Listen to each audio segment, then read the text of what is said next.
កញ្ចប់សវត្ថិភាពក៏ទាំង13ការិយាល័យនៅឃុំស្វាយជ្រះក្នុងមណ្ឌលក្រចេះមានភាពមិនប្រក្រតីទាំងអស់ដែលធ្វើឲ្យប៉ះពាល់ដល់ចំនួនអាសនៈរបស់គណៈបក្សសង្គ្រោះជាតិនេះបើតាមការបញ្ជាក់របស់លោកគួយប៊ុនរឿនតំណាងរាជគណៈបក្សសង្គ្រោះជាតិដែលបានថ្លែងទៅកាន់អ្នកសារព័ត៌មានបន្ទាប់ពីការពិនិត្យរួចតំណាងរាជគណៈបក្សសង្គ្រោះជាតិរូបនេះបានបង្ហាញករណីនៃភាពមិនប្រក្រតីទាំងនោះដែលរួមមានកញ្ចប់សវត្ថិភាពក៏ចំនួន6ការិយាល័យត្រូវបានបើកចំហ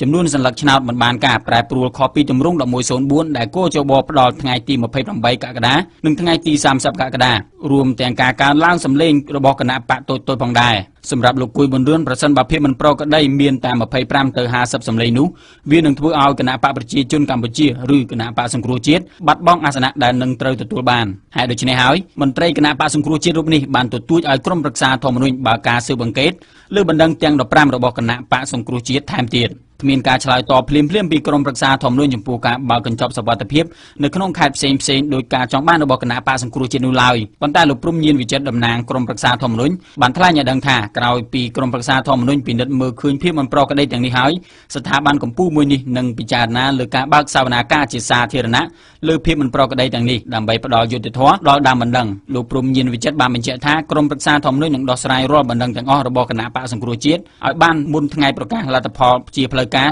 របស់គណៈកម្មាធិការជាតិរៀបចំការបោះឆ្នោតនៅថ្ងៃទី8កញ្ញាខាងមុខនេះគូបញ្ជាក់ថាយោងតាមប្រតិទិននៃការបោះឆ្នោតក្រុមប្រឹក្សាធម្មនុញ្ញមានរយៈពេលតែ20ថ្ងៃប៉ុណ្ណោះសម្រាប់ការដោះស្រាយភាពមិនប្រក្រតីនៃការបោះឆ្នោតប៉ុន្តែដោយសារភាពមិនប្រក្រតីនៃការបោះឆ្នោតក្នុងមណ្ឌលក្រចេះត្រូវបានគេរកឃើញយ៉ាងដូចនេះ